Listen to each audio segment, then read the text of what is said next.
Good evening friends, मैं N K Sharma सरकारी.research.com की तरफ से आप सभी का स्वागत करता हूं, अभिनंदन करता हूं। दोस्तों, आज की इस वीडियो में बात करेंगे बहुत ही महत्वपूर्ण टॉपिक के बारे में। हाल ही में गवर्नमेंट ने न्यू एजुकेशन पॉलिसी इशू करी है 2020 की। इस पॉलिसी की जो एस्पेक्ट्स हैं पास्ट, प्रेजेंट और फ्यूचर, इन तीनों एस्पेक्ट्स के बारे में हम लोग बात करेंगे। इसकी क्या विशेषताएं इस पॉलिसी के अंदर हैं उनको भी हम लोग डिस्कस करेंगे। दोस्तों, भारत में आज़ादी के बाद में पहली एजुकेशन पॉलिसी लाई गई थी 1968 के अंदर। उसके बाद सेकंड पॉलिसी लाई गई 1986 के अंदर। 1992 में इसको चेंजेस किए गए। उसके बाद 2009 में RTE आया और उसके बाद में अब 2020 के अंदर ये पॉलिसी आई है। दोस्तों, वर्तमान में भारत तकरीबन 4.5% के आसपास अपनी GDP का एजुकेशन पे खर्च कर रहा है, जिसको बढ़ा के 6% करने का गवर्नमेंट का पूरा प्लान है। हालांकि ये जो 6% है ये 1986 में भी इसी को डिसाइड किया गया था और आज भी हम लोग ये डिसाइड कर रहे हैं। दोस्तों, तो शुरुआत कहाँ से होती है? शुरुआत होती है मई 2016 के अंदर स्वर्गीय श्री TSR सुब्रमण्यम के अध्यक्षता में कमेटी गठित की थी शिक्षा नीति के विकास क्रम के बारे में।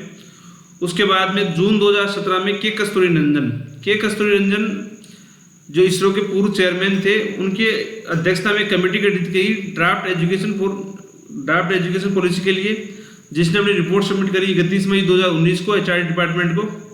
और उसके बाद में अलग अलग जगह से सजेशन मांगे गए इस पॉलिसी के लिए, जिसके लिए तकरीबन 2 लाख सजेशंस आए हैं और उस 2 लाख सजेशन को समेटते हुए इस एजुकेशन पॉलिसी को बनाया गया है। यानी इस एजुकेशन पॉलिसी को वर्तमान और फ्यूचर दोनों प्रोस्पेक्टिव से तैयार किया गया है कि फ्यूचर प्रोस्पेक्टिव में हम लोगों को आज से 10 year down the line, 20 year down the line हम लोग क्या करना चाहते हैं, हमारी एजुकेशन कहाँ पे होनी चाहिए, हम लोग उस चीज़ को साथ लेके इस पॉलिसी में आगे बढ़ रहे हैं।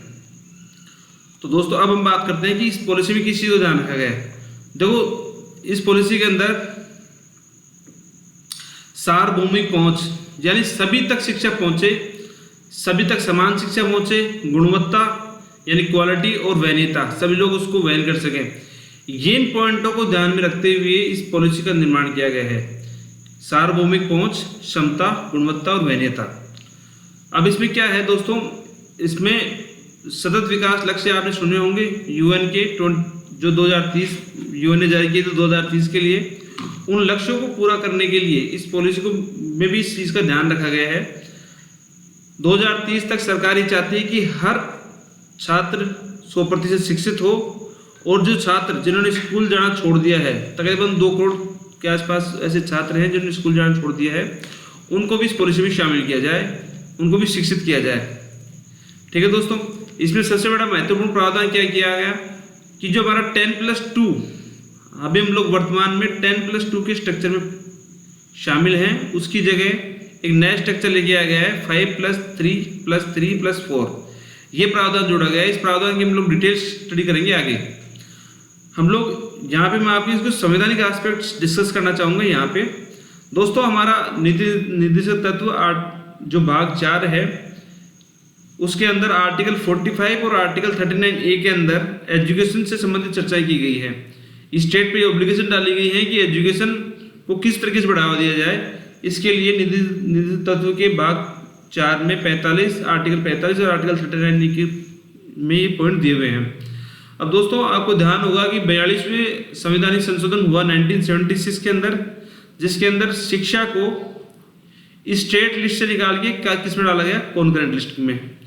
ठीक है, उसके बाद 86 अमेंडमेंट हुई 2002 के अंदर, जिसमें एक नया आर्टिकल जोड़ा गया 21A और शिक्षा के अधिकार को किस में जोड़ दिया गया, मूल अधिकार के अंदर जोड़ दिया गया। यानी शिक्षा हर नागरिक का क्या हो गया, मूल अधिकार।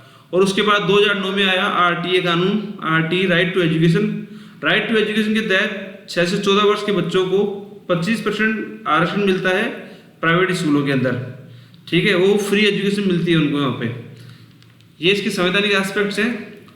अब हम बात करेंगे इसकी पॉलिसी, जो वर्तमान पॉलिसी है उसके क्या क्या एस्पेक्ट्स हैं, इंपॉर्टेंट एस्पेक्ट्स। तो जैसे मैंने बताया दोस्तों यहाँ पे कि 5+3+3+4 ये प्रावधान जुड़ा गया। ये प्रावधान क्या है, स्कूल एजुकेशन में वर्तमान में हम लोग 10+2 के स्ट्रक्चर में पढ़ रहे हैं। आप ये जो फोटो देख पा रहे हैं, एज 6 से 16 वर्ष 10वीं क्लास तक, और एज 16 से 18+2 को बोलते हैं 11वीं + 12वीं। इस प्रकार हम लोग फिलहाल 10+2 के स्ट्रक्चर में हैं। इस 10+2 के स्ट्रक्चर को तोड़ के यहाँ पे 4 स्ट्रक्चर बना दिए गए हैं। जैसे पहला स्ट्रक्चर फाउंडेशन लेवल, दूसरा प्रिपरेटरी, तीसरा मिडिल और चौथा सेकेंडरी। जो फाउंडेशन लेवल है वो 5 वर्ष का है, जिसमें 3 साल के लिए बच्चे की एजुकेशन आंगनवाड़ी में, प्री स्कूल में या बाल वाटिका में होगी, जिसकी उम्र 3 से 6 वर्ष होगी। उसके बाद में 2 साल के लिए कक्षा 1 और कक्षा 2, जिसकी उम्र 6 से 8 वर्ष। तो 8 वर्ष तक की एजुकेशन को हम लोग बोलेंगे फाउंडेशन एजुकेशन। इस फाउंडेशन एजुकेशन के अंदर दोस्तों बुक्स पे बहुत ज़्यादा फोकस नहीं किया गया है। बच्चे की जो शारीरिक एजुकेशन, मानसिक एजुकेशन, उसका सर्वांगीण विकास हो और जो किताबों का बोझ है वो कम से कम रहे, इसका पूरा प्रयास किया गया है इस पॉलिसी के अंदर। उसके बाद जो क्लास 3 से 5 उसको प्रिपरेटरी लेवल में बोला गया है, जिसके अंदर विज्ञान और गणित जैसे विषयों को शामिल किया गया। और कक्षा 8 जो एज है उसकी 8 से लेकर 11 वर्ष रहेगी। उसके बाद जो तीसरा लेवल है वो मिडिल लेवल है, जिसके अंदर क्लास 6 से लेकर 8 तक रहेगी और उम्र इसके अंदर बच्चे की रहेगी 11 से 14 वर्ष, जिसको थर्ड लेवल मिडिल लेवल बोला गया। और चौथा लेवल जो इम्पोर्टेंट लेवल है, जो क्लास 9 से लेकर 12 का है और जिसमें एज रहेगी 14 से लेकर 18 वर्ष। ठीक है दोस्तों, अब इनके क्या क्या एस्पेक्ट्स हैं, इंपॉर्टेंट एस्पेक्ट्स, वो हम लोग आगे डिस्कस करेंगे। मैंने आपको बताया कि पहले 10+2 का स्ट्रक्चर चलता था। इस 10+2 के स्ट्रक्चर को तोड़ के अब हम लोग आ गए हैं 5+3+3+4 में। ठीक है दोस्तों, तो ये हमारा नया स्ट्रक्चर है। इसके अंदर कुल कितने भाग बढ़ा दिए गए? 4 भाग। ठीक है, पहला भाग, दूसरा, तीसरा और चौथा। ठीक है, इसमें एज के हिसाब से भी क्लासिफिकेशन किया गया है और क्लास के हिसाब से भी, और उस बच्चे के लेवल के हिसाब से ही इसके अंदर बुक्स को भी डिसाइड किया गया है। ठीक है दोस्तों, अब जैसे इसके इंपॉर्टेंट एस्पेक्ट्स क्या हैं, जैसे पहला पॉइंट यहाँ पे दिया हुआ है कि कक्षा 6 के बाद में वोकेशनल एजुकेशन को जोड़ा गया। वोकेशनल एजुकेशन को आप कौशल विकास भी समझ सकते हैं। इसका मतलब क्या है दोस्तों, जब ये वर्तमान सरकार आई थी इन्होंने कौशल विकास पे बहुत फोकस किया था। यानी कक्षा 6 के बाद में बच्चे की जो रुचि के हिसाब से, अगर वो बढ़ई का काम सीखना चाहता है, वो इलेक्ट्रीशियन का काम सीखना चाहता है, या फिर वो संगीत सीखना चाहता है, योग सीखना चाहता है, कोई भी एक एक्टिविटी अगर वो जो एक्स्ट्रा उसको लेनी पड़ेगी, और उसको सिखाने के लिए भी लोकल जो क्राफ्टमैन है वो इसको सिखाएंगे। इसलिए उसकी शिक्षा के साथ में उसके वोकेशन का भी एक इसमें प्रबंध किया गया है, ताकि बच्चा जब 12वीं क्लास करके निकले तो वो बिल्कुल परफेक्ट होके उस एक जो उसका कौशल है उसमें वो परफेक्ट होके वहां से निकले। यानी शिक्षा के साथ रोजगार को जोड़ा गया है इसके अंदर। सबसे बड़ी बात यही है कि शिक्षा के साथ रोजगार को जोड़ दिया गया। अब जो दूसरा इंपॉर्टेंट एस्पेक्ट था कि पहला एक्स्ट्रा करिकुलर एक्टिविटी जो थी उनको मेन करिकुलर एक्टिविटी में शामिल किया गया। यानी जैसे आप योग करते हैं, संगीत है, स्पोर्ट्स है, कला है आपकी, ऐसी अगर एक्टिविटी आप लेते हैं तो उस एक्टिविटी को, उस विषय को अब मेन एक्टिविटी में शामिल किया जाएगा। जैसे आप साइंस पढ़ते हैं, जैसे आप मैथ्स पढ़ते हैं, उसी प्रकार का आपका विषय रहेगा योग संगीत भी। उसको एक्स्ट्रा नहीं माना जाएगा, वो एक कोर्स का ही भाग माना जाएगा। अभी तक बच्चे पे ये दबाव रहता था कि उसको अपने मेन सब्जेक्ट तो पढ़ने पड़ते थे और मेन सब्जेक्ट के साथ में उसको ये एक्स्ट्रा करिकुलर एक्टिविटी भी करनी पड़ती थी। अब एक्स्ट्रा करिकुलर एक्टिविटी को शामिल कर दिया गया कोर्स के अंदर। इसलिए बच्चे के ऊपर वो प्रेशर हट गया है और वो अपने अभिरुचि के हिसाब से, अपनी योग्यता के हिसाब से किसी प्रकार का कौशल चयन कर सकता है। इसमें दोस्तों एक अगला पॉइंट क्या है कि गिफ्टेड चिल्ड्रन और गर्ल्स साइड में विशेष प्रावधान। गिफ्टेड चिल्ड्रन का मतलब ये है कि कुछ बच्चों में स्वाभाविकता एक्स्ट्रा योग्यताएं रहती है या एक्स्ट्रा उनका टैलेंट रहता है। ऐसे बच्चों और ऐसी गर्ल्स चाइल्ड को विशेष प्रावधान दिए जाएंगे, चाहे वो फाइनेंशियली हो या अन्य प्रावधान हो, चाहे उनको प्रमोट करने वाली और कोई बात हो। इसके साथ ही एक नई नेशनल करिकुलम फ्रेमवर्क भी तैयार किया जाएगा, जो कि एनसीईआरटी के साथ मिलकर तैयार किया जाएगा, जिसमें सभी देश के जितने भी कोर्सेज रहेंगे उनके लिए एक समान स्तर रहेगा। एग्जाम बोर्ड को 2 भागों में बांटा जाएगा, बच्चे को 2 बार अवसर मिलेगा एग्जाम देने का। इसके साथ जो बच्चे का रिपोर्ट कार्ड रहता है हर साल का, उस रिपोर्ट कार्ड को लाइफ स्किल से जोड़ा गया है। यानी रिपोर्ट कार्ड के अंदर अब वो रिपोर्ट कार्ड ना हो कि उसके लाइफ के स्किल्स सारे उसमें जुड़ जाएंगे। बच्चे जो भी एक्टिविटी करेगा वो सभी एक्टिविटी उसकी रिपोर्ट कार्ड के अंदर जुड़ेंगी, जो उसकी फ्यूचर तक चलेंगी।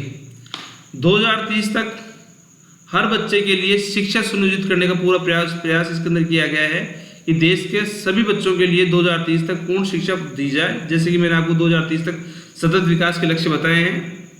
उन्हीं लक्ष्यों में ध्यान में रखते हुए ये नियम भी जोड़ा गया है कि 2030 तक देश के हर बच्चे को शिक्षा दी जाएगी। अब मैंने जैसे कहा कि यहाँ लिखा हुआ विद्यालय शिक्षा के निकलने के बाद में हर बच्चे के पास कम से कम एक लाइफ स्किल होगी।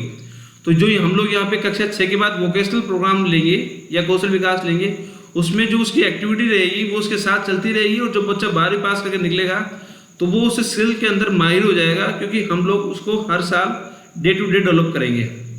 दोस्तों, इसके साथ में एक कॉमन टेस्ट सेंटर बनाया जाएगा पूरे देश के अंदर। जैसे कि वर्तमान में आप जानते हैं नेशनल टेस्टिंग एजेंसी है, उसी प्रकार एक कॉमन टेस्ट सेंटर बनाया जाएगा। और इस एजुकेशन पॉलिसी के अंदर एक कोशिश की गई है कि धीरे धीरे बच्चे का जो स्कूल का बैग है उसको कम करके उसको डिजिटल माध्यम से जोड़ा जाए, कि स्कूल की बुक्स कम हो और डिजिटल फ्रेमवर्क ज़्यादा हो। साथ ही जो क्लास 5 है, मैंने बताया कि यहाँ पे 4 लेवल तय किए गए हैं। तो कक्षा 5 तक अगर बच्चा चाहे तो वो अपनी मातृभाषा या वहाँ की जो लोकल लैंग्वेज है, लोकल लैंग्वेज, इसके अंदर अपनी एजुकेशन पूरी करना चाहता है तो वो कर सकता है। यहाँ पे 3 भाषा फॉर्मूला रखा गया है। तो मातृभाषा अगर वो रखना चाहता है और मातृभाषा में एजुकेशन लेना चाहता है तो उसका पूरा प्रावधान यहाँ पे किया गया है। इंग्लिश को बाध्य नहीं किया गया है। 3 भाषा का प्रयोग, जैसे मैंने आपको बताया कि 3 भाषा का प्रयोग किया गया है, और संस्कृत भाषा को भी बढ़ावा देने के लिए विशेष ध्यान दिया गया है। दोस्तों, इसमें एक मेजर और माइनर की पॉलिसी लेके आई गई है। तो जो चौथा लेवल है 9वीं से 12वीं का, जब आप यहाँ पे अभी वर्तमान में जैसे आप लेते हैं PCM फिजिक्स, केमिस्ट्री, मैथ्स, अब उसके साथ अगर आप आर्ट्स पढ़ना चाहते हैं तो आप नहीं ले सकते। तो गवर्नमेंट ने यहाँ पे इसी चीज़ को शुरू किया है कि अगर आर्ट्स का बच्चा साइंस पढ़ना चाहे या साइंस का बच्चा अगर आर्ट्स के भी पढ़ना चाहता है, या PCM के साथ में आप पॉलिटिकल साइंस या हिस्ट्री पढ़ना चाहते हैं, या कॉमर्स के साथ आप हिस्ट्री पढ़ना चाहते हैं, तो वो ऑप्शन यहाँ पे सब्जेक्ट चयन कर दिया गया है। रुचि के हिसाब से आप अपने सब्जेक्ट को चयन कर सकते हैं। यानी अगर आप साइंस के हैं तो भी आप कॉमर्स ले सकते हैं और आर्ट्स भी ले सकते हैं। अपनी रुचि के हिसाब से आप अपना विषय का चयन कर सकते हैं। इसी के साथ इसमें कॉमन रेगुलेटर बनाने की स्कीम की बात की गई है कि देश के सभी स्कूलों को रेगुलेटिंग करने के लिए एक कॉमन रेगुलेटिंग अथॉरिटी रहेगी जो देश के सभी स्कूलों को रेगुलेट करेगी। साथ ही 2030 के बाद में शिक्षा और शिक्षक बनने के लिए आपको एक कॉमन एजुकेशन चाहिएगी, वो है इंटीग्रेटेड 4 ईयर बीएड प्रोग्राम। जो वर्तमान में 2 ईयर का प्रोग्राम चल रहा है बीएड का, वो 2030 तक रहेगा। उसके बाद वो डिसकंटिन्यू हो जाएगा। उसके बाद केवल बीएड करने का एक ही प्रोग्राम रहेगा। आपकी ग्रेजुएशन के साथ आप बीएड करेंगे। उसके बाद वो जो कॉमन एजुकेशन रहेगी इंटीग्रेटेड बीएड प्रोग्राम, उसके साथ में आपको सभी शिक्षक भर्ती के लिए TET, teaching aptitude education test है ना, ये सभी के लिए देना पड़ेगा। दोस्तों, यहाँ पे एक खास बात क्या है कि क्लास जो 10th और 12th की जो बोर्ड हैं उसको जब थोड़ा सा लाइट किया गया है। यानी जो हम लोग रटन विद्या होती थी क्लासों के अंदर, रटाया जाता था खूब बच्चों को, उस रटाने की जगह बच्चों की कोर कॉम्पिटेंस पे ध्यान दिया गया है, उसके एक्टिविटीज़ पे ध्यान दिया गया है, और बच्चों को ये अलाउ किया गया कि वो साल में 2 बार अपना एग्जाम दे सके। ठीक है दोस्तों, ये बहुत लार्ज स्केल की चेंजेस हैं जिनका एक लॉन्ग टर्म इम्पैक्ट पे असर होगा। अब हम बात करते हैं इसकी हायर एजुकेशन की। दोस्तों, हायर एजुकेशन में सबसे बड़ा चीज़ तो ये की गई कि एमफिल को समाप्त कर दिया गया है। अब PhD की जो डिग्री है वो ही सर्वोत्तम मानी जाएगी रिसर्च के लिए। एक एकेडमिक बैंक ऑफ ग्रेजुएट की शुरुआत की गई है और ग्रेजुएशन की डिग्री के अंदर एक आमूलचूल परिवर्तन किया गया है। आमूलचूल परिवर्तन ये है दोस्तों कि अगर आप फर्स्ट ईयर करके कॉलेज छोड़ देते हैं, सेकेंड ईयर करके छोड़ देते हैं, या थर्ड ईयर कंप्लीट करते हैं, तो तीनों ही लेवल पे आपको अलग अलग डिग्री दी जाएगी। जैसे कि आप फर्स्ट ईयर कंप्लीट करके छोड़ते हैं तो आपको डिप्लोमा मिलेगा, सेकेंड ईयर कंप्लीट करते हैं तो आपको सर्टिफिकेट, और आप पूरी ग्रेजुएशन डिग्री करते हैं तो आपको भी डिग्री मिलेगी। यानी जैसा भी आपका लेवल है, जो जहाँ भी आप शिक्षा को समाप्त करते हैं उस लेवल के हिसाब से आपको अलग अलग डिप्लोमा, सर्टिफिकेट और डिग्री अवार्ड किए जाएंगे। और जो हायर एजुकेशन है इसको कंट्रोल करने के लिए एक नेशनल हायर एजुकेशन कमीशन की स्थापना की जाएगी। नेशनल हायर एजुकेशन, ये मेडिकल और लीगल को छोड़ के इसके कुल 4 सब भाग होंगे, 4 वर्टिकल होंगे। National higher education regulating council NHERC, general education council for standard setting, higher education grant council for funding, और national accreditation council for accreditation. ये इसके 4 सब पार्ट होंगे। और ये जो नेशनल हायर एजुकेशन कमीशन है, यही देश की जितनी भी हायर एजुकेशन है उसको कंट्रोल करेगा। जो फिलहाल यूजीसी कर रहा है उस यूजीसी की जगह ये काउंसिल ले लेगा, और ये इसके 4 सब पार्ट रहेंगे जो इसके अलग अलग क्राइटेरिया को देखेंगे। अमेरिका की तर्ज पे भारत में नेशनल रिसर्च फाउंडेशन की स्थापना की जा रही है।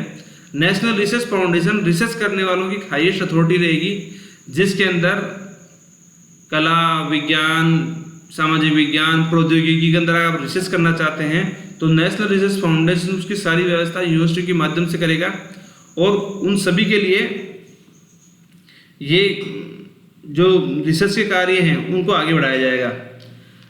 रिसर्च के लिए सरकार प्रयास कर रही है कि विदेश में जिस प्रकार की रिसर्च की डिग्रियां होती हैं उसी स्तर की डिग्री यहाँ भी शुरू की जाए।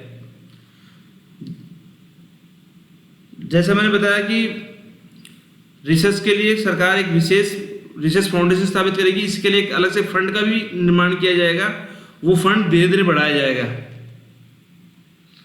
तो दोस्तों मैं इस पॉलिसी के लिए ये कहूँगा कि ये पॉलिसी एक लॉन्ग टर्म फ्रेमवर्क विजन को ध्यान में रखी की गई है, क्योंकि 2000 इसके अंदर जो हमारा ग्रोस एजुकेशन रेशियो है उसको बढ़ा, अभी वर्तमान में 25% से बढ़ा के 50% करने का प्रयास किया है। साथ ही 2030 तक इस एजुकेशन पॉलिसी को पूर्ण तरह लागू करने की बात की गई है। बच्चों के रिपोर्ट कार्ड के साथ साथ इसके अंदर जो शिक्षक हैं उनके रिपोर्ट कार्ड को भी लाने की प्रयास किया गया है कि शिक्षक किस प्रकार से बच्चों को शिक्षा दे रहे हैं उस पर पूरा ध्यान दिया जाएगा। जैसे और जो मदर टंग है, मातृभाषा है, उसको पूरा यहाँ पे आगे बढ़ाया गया है कि कोई बच्चा अगर मातृभाषा के अंदर अपनी शिक्षा पूरी करना चाहता है 5वीं क्लास तक वो कर सकता है। देश में सबसे बड़ी बात इस एजुकेशन पॉलिसी की ये है कि इसके अंदर एक यूनिफॉर्मिटी करने की कोशिश की गई कि देश में एक समान एजुकेशन हो, सभी स्कूलों में एक समान प्रकार का कोर्स हो, और सभी कोर्सों को या उनको रेगुलेट करने के लिए एक समान प्रकार की रेगुलेटिंग अथॉरिटी हो। और सबसे बड़ी बात कि इसमें 6% जीडीपी का 6% खर्च करने का रखा गया है एजुकेशन के ऊपर, जो कि अब हम लोग आज़ादी के बाद अभी तक पूरा नहीं कर पाए हैं। 1986 की पॉलिसी के अंदर भी हम लोगों ने ये डिसाइड किया और अभी भी ये डिसाइड किया, और 6% खर्च करेंगे तभी हम लोग इस पॉलिसी के जो एस्पेक्ट्स हैं उनको पूरा कर सकते हैं। दोस्तों आपको ये वीडियो कैसा लगे कमेंट बॉक्स के अंदर हम लोगों को बताएं। आगे भी हम लोग इस एजुकेशन पॉलिसी की जो और आउटलाइंस हैं उनको डीपली डिस्कस करेंगे आपके साथ। हमारा चैनल सब्सक्राइब करें और हमारे चैनल के साथ आप जुड़े रहें। हमारी जो वेबसाइट है sakairesearch.com उस पर आप विजिट करें, वहाँ पे आपको सभी प्रकार की गवर्नमेंट जॉब्स की इन्फॉर्मेशन, सिलेबस, एडमिट कार्ड आदि की इन्फॉर्मेशन आपको वहाँ मिल जाएगी। ठीक है दोस्तों, थैंक यू वेरी मच।